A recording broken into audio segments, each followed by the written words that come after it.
So with that being said, thank you to those of you who are showing up to us, whether it's your first event or you're coming to us from Eventbrite. We are Ama La Vida. We are a life, health and wellness, leadership, and career coaching company. And my name is Justice, and I'm a relationship strategist and the sales manager here on the team. And what that means is when you schedule a time to have a complimentary conversation, we're going to have a half-hour call where I'm going to ask you some deeper questions to get to know more about your current situation, your goals as a leader. And I'm going to take this time to assess who I think on our team would be the most appropriate coach for you, given their particular backgrounds, personalities, and skill set.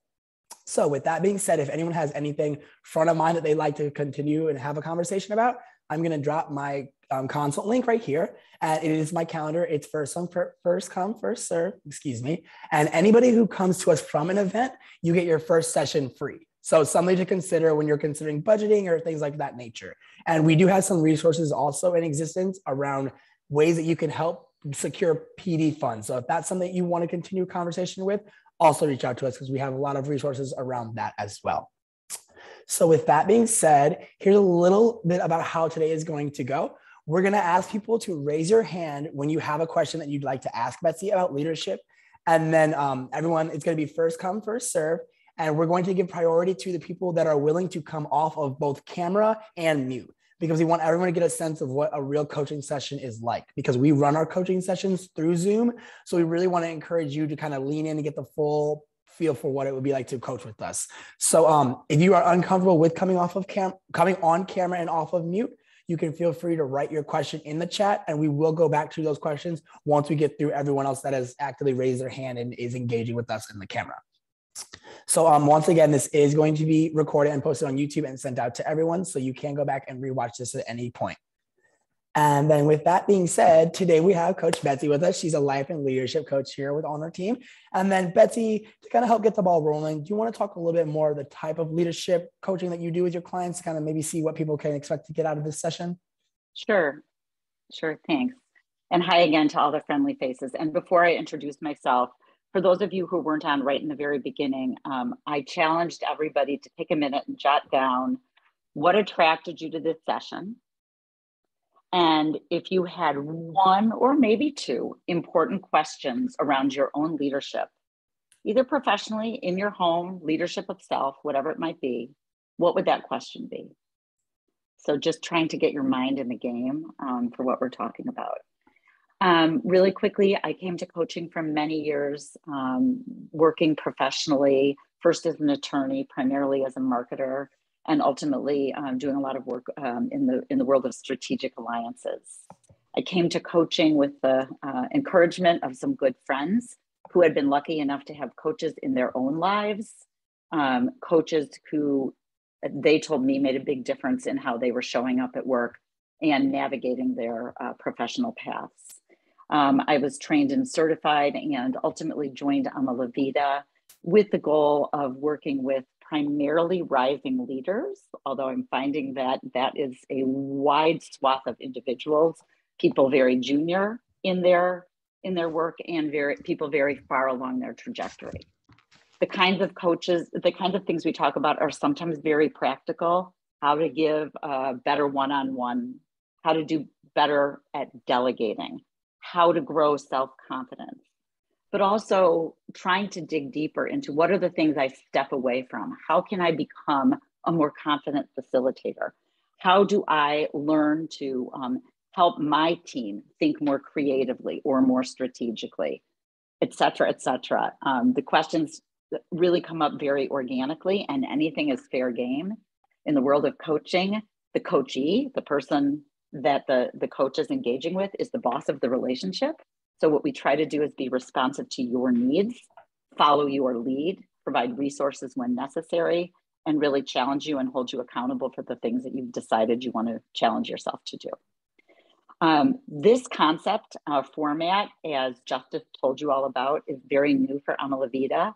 We've tried this group coaching format both in life and health coaching, but this is the first time we're trying it for leadership. That being said, any question is fair game, and I'll do my best to stay engaged with you. If we have a lot of questions, we'll move along very speedily.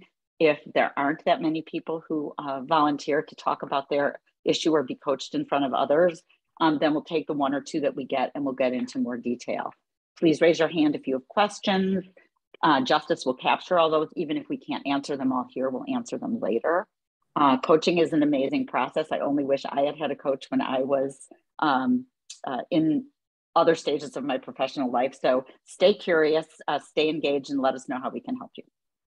Thank you so much, Betsy. And then to go off of that, if you need to get in contact with us, if you want to continue a conversation with Betsy afterwards, these are our emails. And then I will be sending out the link again to schedule a conversation with me, as well as some other things later on in the presentation. But that being said, I'm going to stop sharing my screen and let me put the spotlight on Betsy. And perfect. So if anyone, who wants to go first would like to raise their hand and come off video to chat. Otherwise, I do see we have a first question in the chat box. So we can go to that, but we'll give someone a quick second to see if someone wants to jump up first. And I recognize some friends on the line who I know are not shy. So I'm hoping that one of you might get the ball rolling. You know who you are. All right, well, we can jump into this first chat question. Sure. So from Maria, how to differentiate executive coaching and leadership coaching? And will you have a program for either? I'm not sure I understand the second half of your question, but I'll try to start with the first. I think leadership is a significant component of becoming an executive. So even with our executive clients, we spend a lot of time on what is your natural leadership style? What are the skills and styles that you're hoping to use to enhance your existing presence and ability to navigate at the executive level? So in some ways, they're almost the same thing. If you have something more specific to ask me, I'm glad to differentiate.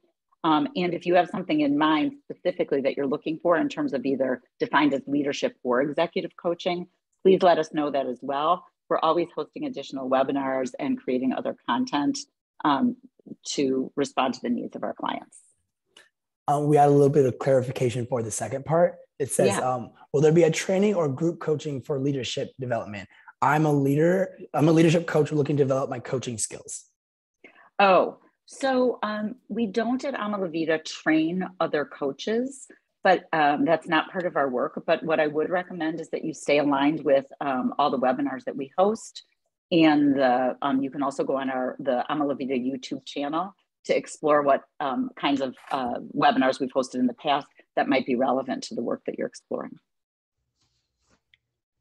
Thank you so much for the question, Maria. Who wants to go next? I would like to go next. My name is Cece Cooper. How are you today? Hi, Cece. Thank you for volunteering. You're welcome. So I am a manager, a sales manager, and I've hired probably over 10 agents. And my issue is they're not staying. So what is it that I need to do to make them stay? Not even to make them stay, but I don't know if they're leaving because of me, my coaching. Yeah. I don't know. Yeah. What are you noticing most about the kinds of people you hire? And what's your assessment about why they might be leaving? What are you noticing most? I'm noticing that they're not really putting their 100% into the process. Okay. And it's a lot of work. It is a lot of work for you to see results. And they are not consistent in what they're doing. And so, go ahead. And I know they have other things to do, but then they sign up for this and, they get licensed and they don't do anything. They're not doing the work is pretty much what you're saying. Yeah. So one of the things I would challenge you to give some thought to, well, actually two things.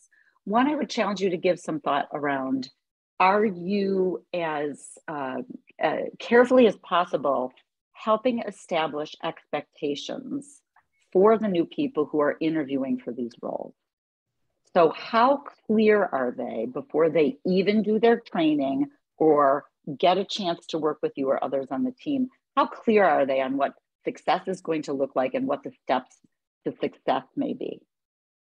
Okay, I can see that because I do give that information, expectation, and they're willing to do it, and they will say they're in, and then when they get in, that expectation is not met. Yeah. So another thing to do besides taking on the responsibility on yourself to make sure that you present and give them room to explore expectations. Another thing that you can do as part of the interview process is talk to them about their expectations. Okay. What will success look like for you? How will you measure your success? What are other times in your life where you felt daunted once you got started? And what were the tools you applied to navigate that successfully? Okay. So you kind of shift responsibility to them to start imagining what it's going to take for them to be successful. Okay, that's a pretty good strategy. Okay. The second thing is all around, of course, feedback, which is how comfortable are you as this person, these individuals get started and start working or not working in your case. Are you in providing feedback? Not, I don't see you getting anything done, but feedback that may be constructive to them, that may challenge them to short-term and longer-term goals. So I see some other people have their hands raised. I'm going to shift gears, but I do want you to know that there's a lot of resources on the ALV website and the YouTube channel about providing feedback and how valuable it is and how important it is to finesse that skill as a manager. Okay, thank you so much, Betsy. Okay, sure. And we will be sending some additional resources in the follow-up as well. So thank you so much, Cece. Next up, we have Meg. Meg, give me 1 second to spotlight you. Hey, Meg. Hello. How's it going? Pretty good. Good. So I guess as somebody who's still pretty early on in my career, and I just feel like I'm starting to get a little bit more of a leadership role. How do you recommend, do you have any methods that you recommend for starting to develop and discern my personal leadership style that's effective, but also still kind of feels true to me as a person? Yeah, absolutely. Thanks for that question. Oh my gosh, it's such a big question, and yeah, often, yes. Often, the rising leaders that we coach are struggling in that pivot point between having been a person who is extremely focused on getting things done as an individual contributor, and throughout their lives has been very successful in doing that, whether it's been in school or earlier jobs. And suddenly they're being asked to assume different kinds of responsibilities, that your success may or may not be measured just on what you get done, but also how you show up and show that you have the ability to lead others. Meg made a really important point that we spend a lot of time with our leaders, which is, how do you become very aware of what successful leaders look like, both in your organization and other organizations where you've perhaps worked in the past, or just people you admire out there? Take those skills, but again, feel very authentic, that you're not wearing, a red cloak when you really want to be wearing a gray flannel sweater. So how do you figure that out? So let me ask you, Meg, in a little bit of coaching. What has been a time in your life as a student or a professional person where you really felt comfortable showing up as you were? What was going on then? Yeah, that's a good question. I think I feel comfortable, I guess in school, whenever there was a group project, I would feel very comfortable as a leader. And I think it's because I viewed the people I was with as peers and equals. Whereas now in my current job, I find it harder because most people are above me. And so I just think that it's hard. I just feel a little bit of a disconnect with the people that I'm working with. So what I'm hearing you say is, when you feel you're among peers, you feel very comfortable taking on a leadership role. Yes. When you're with people who are at different levels, however those levels may be assigned, you feel a little bit more awkward. Right. Are you familiar with the concept of imposter syndrome? A little bit, yeah. And I think that I definitely have experienced that in my current job. Yeah, I think all of us have. Yeah. It's a very common belief system. And just FYI, for those of you who may not use that verbiage, it's this sense that people are giving us an opportunity to do work or show up in a certain way, and that somehow we're not ready for it, or we didn't really earn it, or they don't really mean it. And you can all do your own iteration of that. So Meg, when you're in a situation at work where you sense somebody's asking you to step up, somebody's asking you to have a seat at the table or share your perspective, what goes on in your head? What are you aware of? I think that I do have that imposter syndrome experience where I feel like I'm not qualified to provide my opinion. For like a presentation I'm working on right now for work, I just feel totally like in over my head and unqualified to contribute. And I'm so used to being the person that's just that work is delegated to. So I feel like I'm not used to, and I feel unqualified to like step up and be a leader in that situation. Betsy, so I'm sorry. My name's That's Elizabeth. okay. And hi, Elizabeth. Hi, how are you? What about the idea of, I'm hearing what Meg is saying, and I've been in business for 35 years, and I coach a lot of people. What if I just practiced giving one piece of advice to Meg? Is that possible that we could give a little co-coaching? Like I could practice my own? I would love it. Okay, Meg, are you okay ready? with that? Okay. Bring it All right, on, excellent. Elizabeth. All right, thank you so much. So Meg, remember that there's two pieces of advice for you. If somebody's giving you an assignment, you have to trust that they know what you bring to the table. They know what your background is, that they can make the decision to involve you, to ask for your leadership, to ask you to take on the project. So people who are giving you this assignment, you need to trust that they know what they're doing. They've been doing it for a while. They can see people with potential. Certainly you might struggle and say, I have questions on X, Y, Z. It doesn't mean you have to shoulder the burden all by yourself. You can definitely ask questions along the way and behind the scenes with other people, other peers, if you don't want to ask the boss. But first is just to trust that they know what they're doing. They've assigned it to you. They think you have the potential. They feel you can do it. So that's a really good sign. Also, we only grow when we're challenged. If you feel in over your head, challenged, I'm concerned, that's how we grow. That's how we get to the next level. If you always are assignments that I know I can do this with my eyes closed, at that point, you need to move on to a different job, a bigger role. When you get comfortable that you can do every single thing easily, that means it's time, you've mastered it, it's time to move on. So we only grow when we are challenged like this, when we feel like we're not quite there. Yeah, Elizabeth, thank you so much. I really appreciate that. And I want to kind of stay in the lane here with the coaching, although I so appreciate the advice. It's wonderful advice. But Meg, I want to go back to the coaching, not just around imposter syndrome. There's so much we can do about that, and so much reading and webinars and all kinds of stuff, not just from Ama Levita, but out there in general. But I want to go back to this notion of how do I prepare myself to take on more of a leadership role and less of an independent contributor role. So I think that, first of all, that's great work for coaching. But I think trying to explore what is mine uniquely to give here. What is the unique contribution that I can make? And that may not be clear in the beginning, certainly something to ponder and think about. If I am to be able to show up as a leader in this situation, what am I going to have to do a little bit less of? What am I going to have to do a little bit more of? And how will I hold myself accountable? Many times in coaching, what we get to a place is we ask our clients to practice these things and to watch the tape that goes on in our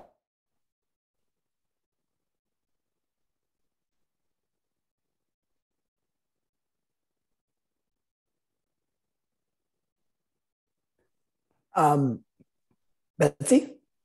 Meg, are you still there? Yeah, I'm still here. Can you hear me? I can. Can someone give me a thumbs up if they can still hear Meg? Yeah, can hear Meg, but Betsy has frozen. Betsy has, I didn't hear the yes, last she thing has, she said. yes. Fantastic. I know we are having some very inclement weather here in the Midwest today. I apologize for the delay, everybody. Give us 1 second to see what we can do here. Thank you for bearing with us. Meg, sorry, just as they're doing that, do you mind repeating what was the last thing she said? I heard I need more or less of, but I didn't hear the rest of it. Yeah, I think she was saying basically like, what can you bring that you should tap into, and then basically what should you, how can you use more or less of certain of your traits within your leadership style? Okay. And, yeah. Okay. So looking at the value you can bring and then bringing more of that because they've seen that in you. Okay. Right. Sorry, this is Joyce here from London, UK. I just thought I'll introduce myself. Hello. Thank you for chiming in. How are you today? I'm good, thank you. I'm well, thank you. It's nice to log in. I'm loving the American accents. I just messaged Betsy to see what's going on. While we are here, actually, I believe we have a fellow, we have another coach from Alma La Vida who is a leadership coach on the call. Lisa, I hate to put you on the spot here, but how do you feel about stepping up and fielding a few questions while we get things situated with Betsy?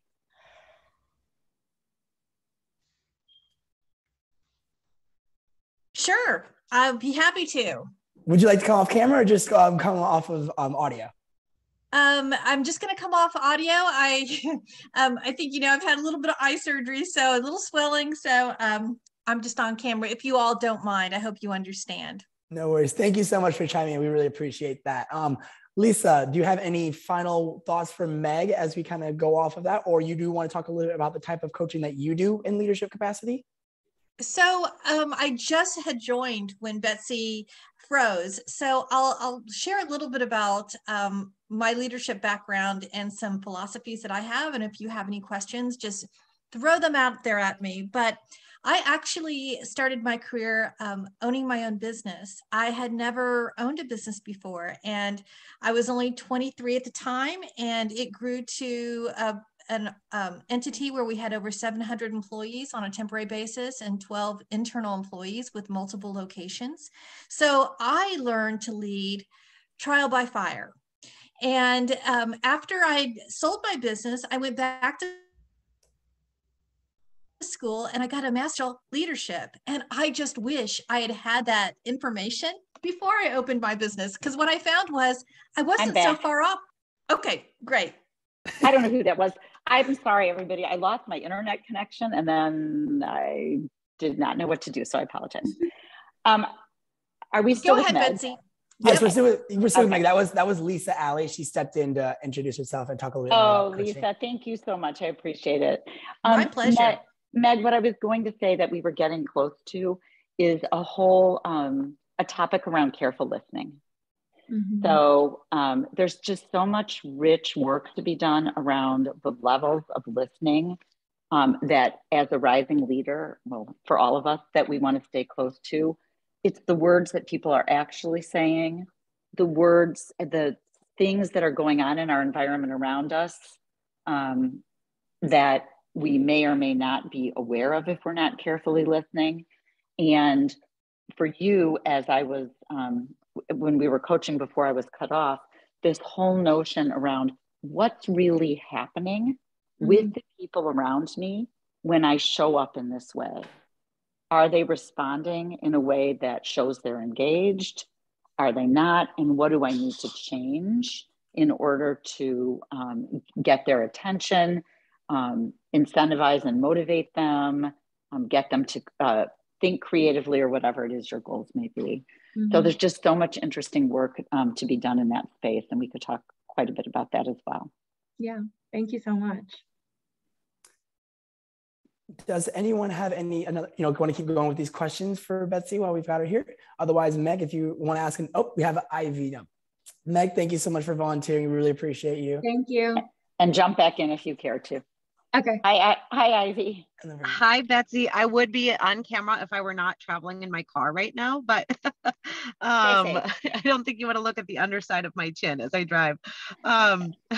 This is really great to hear. I'm so glad that you're hosting this and providing this opportunity, because I know you've been excited about coaching, and I've been curious for a while. So my question, as you know, my background was primarily as someone who was self-employed for an extended period of time, and recently transitioned to a role in a 50,000 person organization.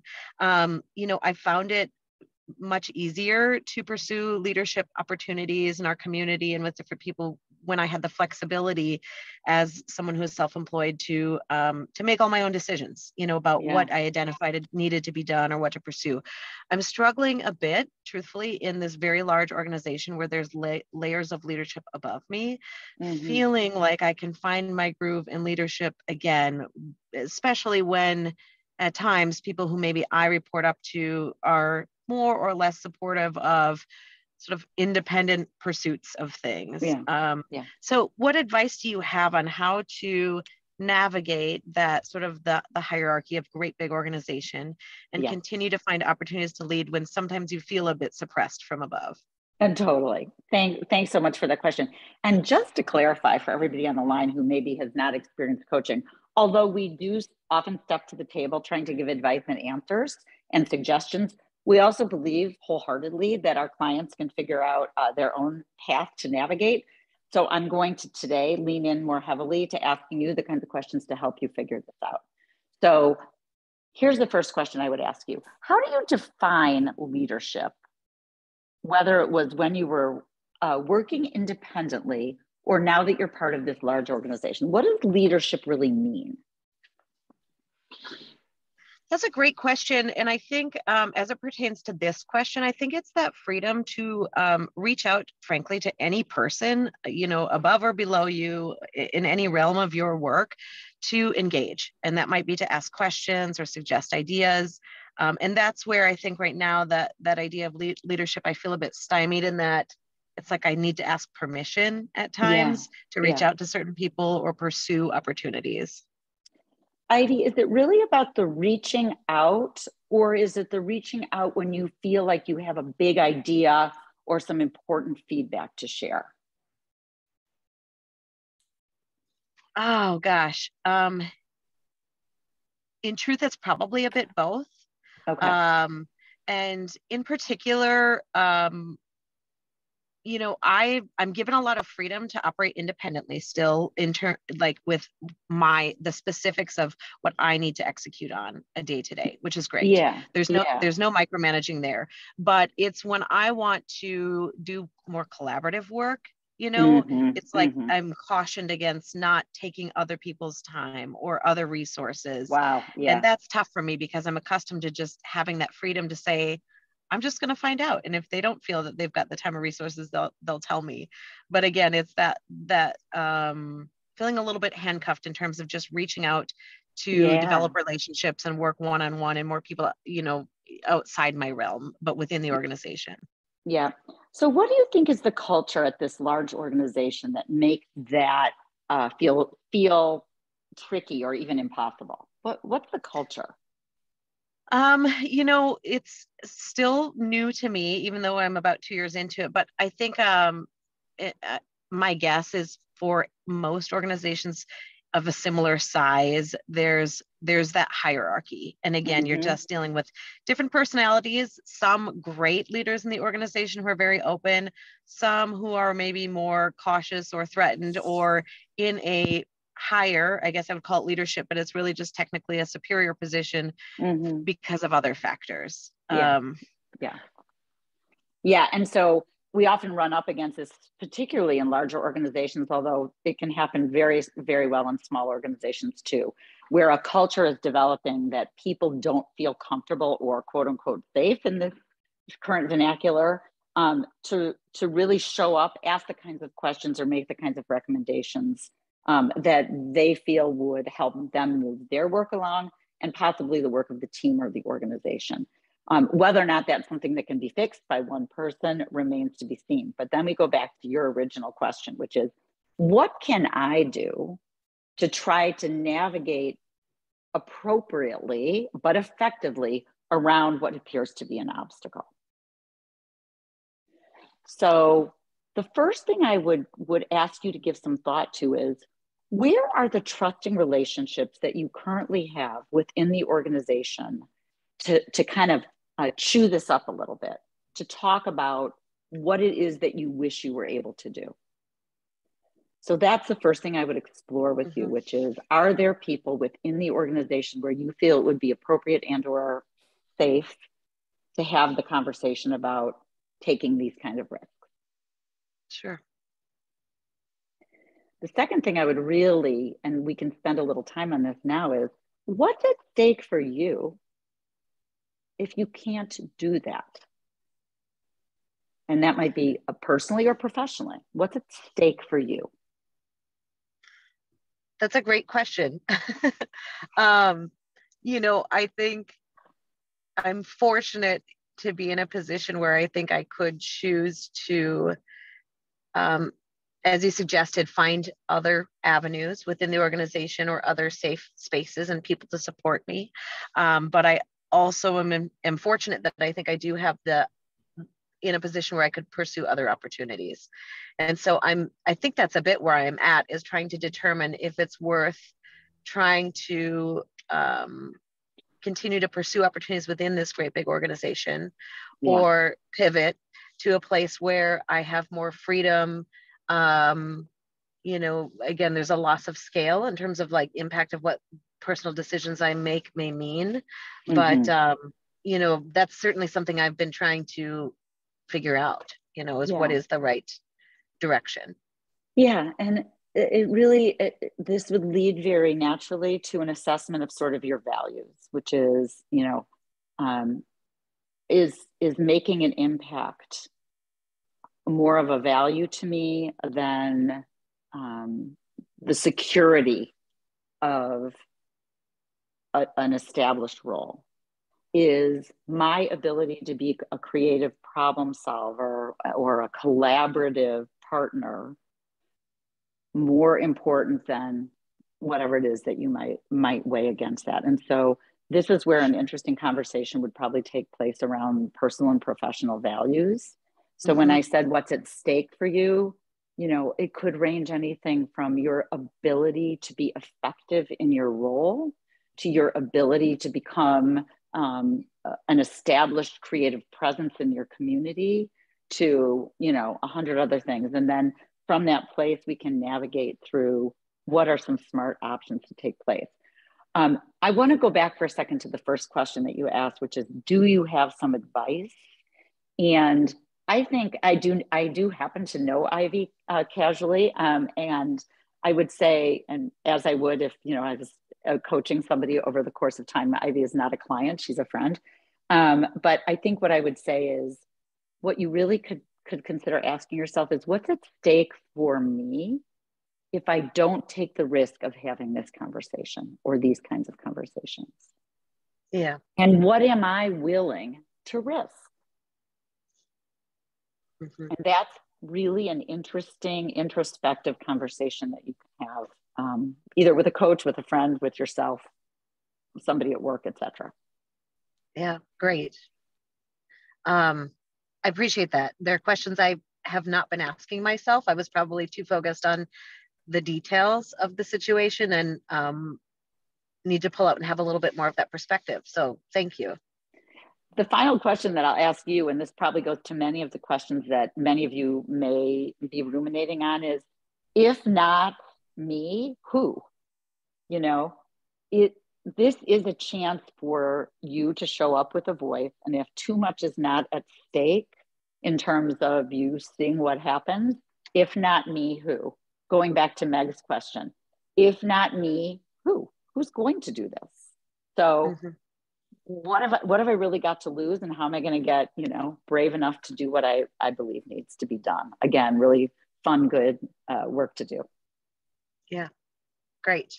Well, hopefully we can have some follow-up on that following this event. Yeah. Thanks, Thank Betsy. you so much, Ivy. Sure. Does anyone else have a question that they jotted down on a piece of paper before we all started to assemble? We have one in the chat. How to make your opinions matter and make an impact to be heard by everyone. Rakesh, I hope I'm pronouncing your name appropriately. Give me a little more context, if you would. It sounds like perhaps there's an example when you felt that that was not happening. Can you give me just a touch more context?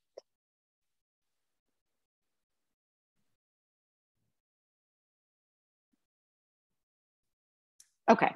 While we give Rakesh a moment to answer, we have someone that has raised their hand. So we will go ahead and pull up Regina.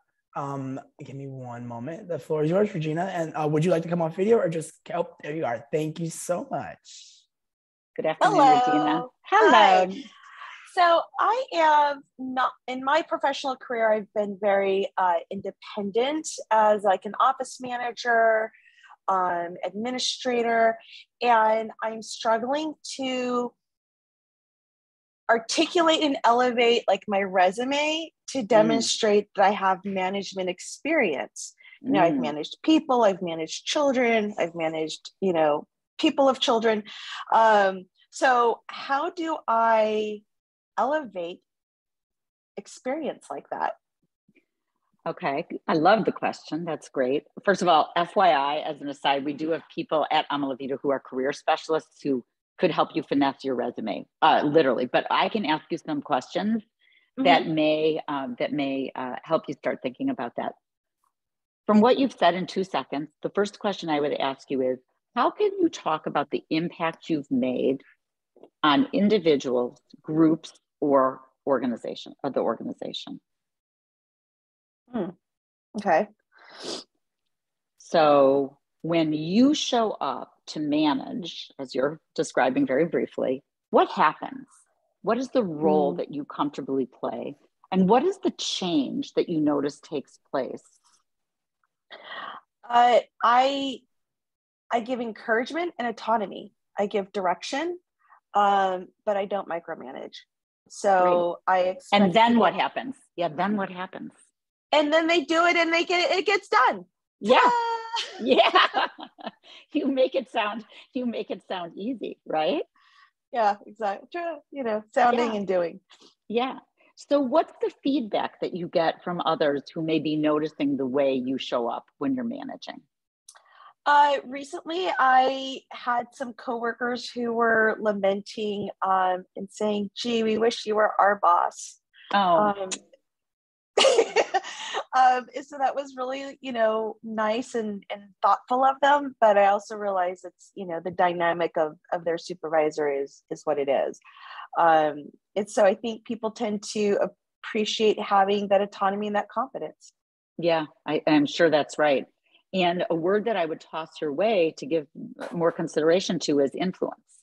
Through your management style, you're influencing certainly people who wish that they were reporting to you, but possibly even people who have not raised their hand to say, I like the way you manage, but who are noticing that through your management style, you're getting things done.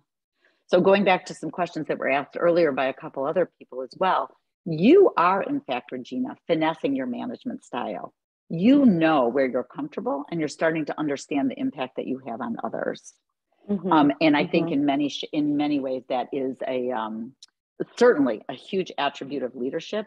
You may want to do a little bit of research and decide what you want to call that management style. I can't get into this right now, but there are so many defined management styles, and perhaps even there's a management style that you want to define for yourself. When I asked you the question, you right away knew the 2 things you do that seems to empower others to get things done and feel included and safe. So really interesting opportunity for you. Again, I don't want to get into all this detail right now, but I would really want to know, what is your goal professionally? What are you striving? What role are you striving to step into next? Why does that matter? And what do people need to know about you for sure in order for you to be a convincing applicant for that role? Got it. Thank you. I'd hire you in a minute, but thanks. I'd work with you too. Okay, perfect. Done. Thank you so much, Regina. Going back a little bit to the question, we got some more input around there. So how to make your opinions matter and make an impact to be heard by everyone. I find it hard to be heard by the right people. Feel I can be ignored at times and I have to chase others to get things done. And then how to feel confident in an unknown audience when public speaking. So we'll do that as a second one, but we'll go with that question and then we can answer the second one. And then we have another hand raised. Okay, great. So thanks for the question and the context, and I'll do the best I can with the texting to respond to it. Not unlike the challenges that I gave to somebody else who raised their hand a little bit earlier, one of the things I would ask you is to observe with an open mind what's really going on in this environment in which I work. Whose voice is being heard? How do they show up? How do I check myself to make sure that I'm on topic and interjecting at a time that's appropriate when other people are available and able to hear and pay attention? So sometimes it's not just about where we're coming from, but where are the people that we're trying to engage? Where are their heads at? What else is going on in the organization that may or may not make it a good time for my voice to be heard? So that's sort of the reflection, listening, assessment part of things. And then there's another whole part, which is what is my communication style? What is my goal? Am I trying to influence others? Am I trying to be seen for, to get credit for being smart or creative or patient or whatever the other things? If I am successful in this communication, what would that look like? And what would a positive outcome be? And what I'm hoping and imagining is that you then start to refine, when is it appropriate for me to lean into this conversation? What are the words or the concepts I need to share to get to the outcome that I hope I will have? So without chatting with you, I hope that's enough guidance for you. I think the second question was about public speaking, and I'll just suffice it to say, public speaking, as probably everyone on this phone knows, is one of the most frightening things for most humans on this planet. I think it's rated second to, like, I don't know, giving a toast or something. I mean, it's very difficult. Many of my clients make a decision to, if they have to do quite a bit of public speaking, to take either an online or an in-person course where they are asked to come to the table over and over again, practicing till they start to address what are the things that are making me nervous and how do I get specifically, how do I specifically practice overcoming those real or perceived hurdles. You can certainly work on that with a coach. Yeah, somebody's throwing out Toastmasters. A couple of my clients have told me they've pursued that, but there's all kinds of resources. The other thing, and I don't know what kind of organization you work in, small, medium, or large, but often those kinds of resources exist within your organization to help you and prepare you to become a better public speaker. The first question I would ask you as a coach is, what do you think is the biggest hurdle to you becoming a successful public speaker? And that requires a little bit of introspection. All right, thank you so much. And now we have Joyce, who has her hand raised. So Joyce, the floor is yours. Hey, Joyce. Thank you. Hi. It's hello. Joyce. I always like to say Joyce from London because I think most people in here are from America. So hello. Nice to have you from London. My question is how to establish yourself as a qualified leader when those you're leading view your age or nationality as a reason not to respect or listen to you. Yikes. So I'm very familiar with the age question, a little less familiar with the nationality question, but let's take both of those to the side. And as your coach, I would ask you, what do you want others to see in you or to know about you that would in fact qualify you as a leader? What did they need to see or know? What do they need to see? Sorry, I'm just taking notes. Yeah, that's okay. Oh no. I think they need to see that I am someone that is very passionate about the mission and the vision of the company, that I am always willing to learn, but also share my knowledge, but also of my previous results personally on my personal project, but also in workplaces that I've worked in. So yeah. I would want them to be able to trust that and not see my age or nationality or the way I speak as a barrier to what I have to, the value I have to share with them. Yeah. So it sounds like you, well, certainly you're very clear that you have the qualifications to be in a position of leadership. So that's a good self-knowledge. Don't let anyone chip away at that for you. And then what I think you're talking about is the process of continuing to earn their trust. Yeah. Yeah. And yeah, go ahead. To earn their trust, but almost when you mentioned that, actually, to earn their trust, I'm thinking unfortunately, some people just do see maybe I've got a young face or how I speak or my skin color. That is what they see first. So whether that's the reason why they don't trust or whether that's in the way of hearing what I really have to say to, go forward in helping them and supporting them. Yes. So are you almost saying to me that there's a side of you that wants to be able to say, despite my age, my nationality, or my skin color, here's what I want you to pay attention to. It almost feels like you need to be that overt. Yeah. And whether or not that would work in your environment, I have no idea. We could think about that a little bit. One of the things that I would ask you again is what's at stake if you don't continue to show up at the top of your game, demonstrating your capabilities. So, what are your goals, and how might the way other people respond to you be undermining those goals? And from that place, we figure out practices that might make it more possible for you to continue, to bang the table and get the attention and, dare I say, the respect or support that you need. So again, oh my gosh, I'm seeing the limitations of group coaching because we only have so much time.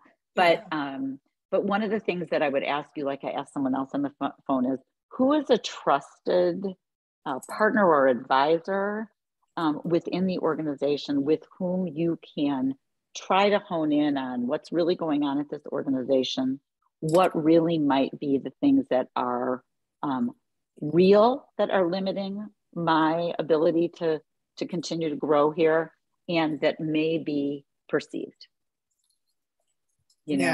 Going back, I don't know if you were on the line when we talked to one of the first people on the phone with this whole thing about imposter syndrome.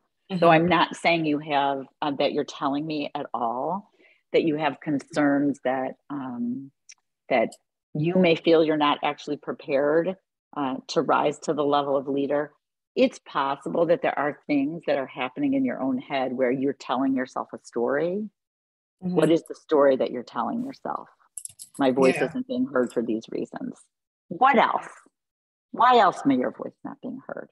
What are the things we can actually go after and resolve? You can, even if some things are not resolvable. You sort of navigate a path where you can have influence and impact first. Again, in the process of demonstrating and showing, I'm the person you can rely on for these things. No, that's really helpful. And I think as you were speaking, I was just thinking, I'm in the process of changing jobs right now, but from where I was in a leadership position. And to be honest, most of my team did listen. They did respect me. I think maybe how I carried myself, but it's just something that, in preparing for my next role, someone had mentioned, they said, what would you say in an interview if they said, because of your age, you might get those that you're leading be a bit not hostile to you, but use that as a reason not to respond. Oh, yeah. Positively. So it's something that I was just like, oh, I didn't really think. I mean, it hasn't really happened a lot in my experience, but it's a possibility. So I want to be prepared. One other thing that you may want to give some thought to, especially as you roll into the new position, is how do I get alignment on this team, even if we're all very different? Even if they think they know more than I do, or have been around longer than I have. And so we talk a lot about how do we, with our team, identify goals and paint a picture of what success will look like. And if you then are always reminding the team, we agreed that success will look like this.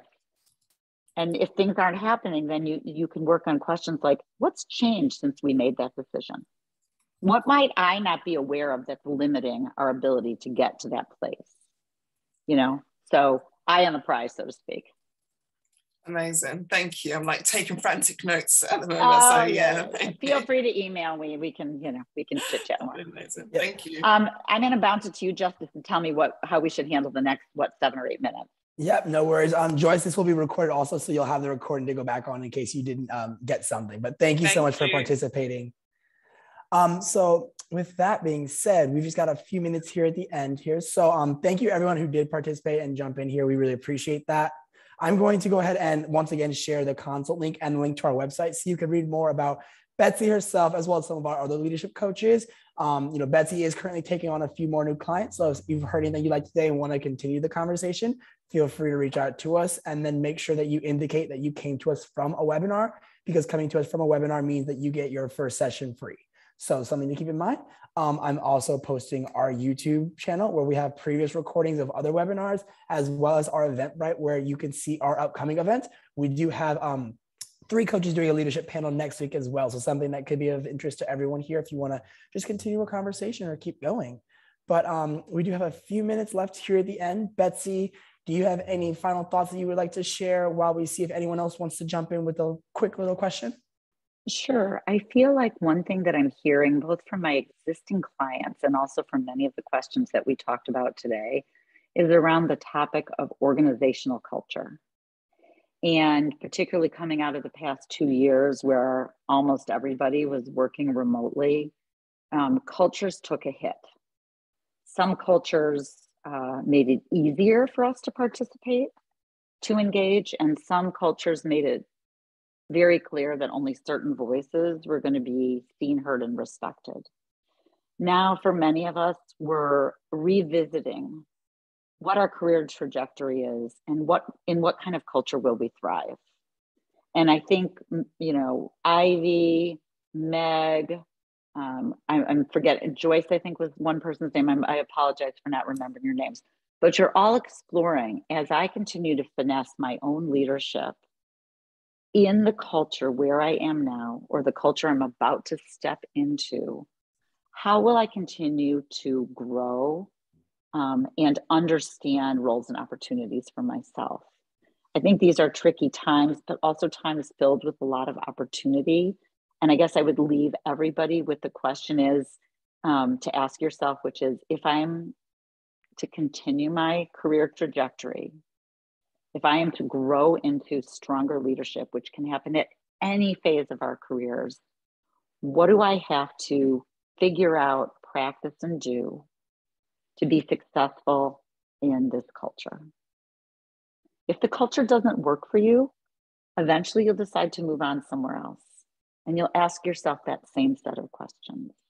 But what is it incumbent upon me to understand better that I may not understand now? So with that, I guess I'll leave this group.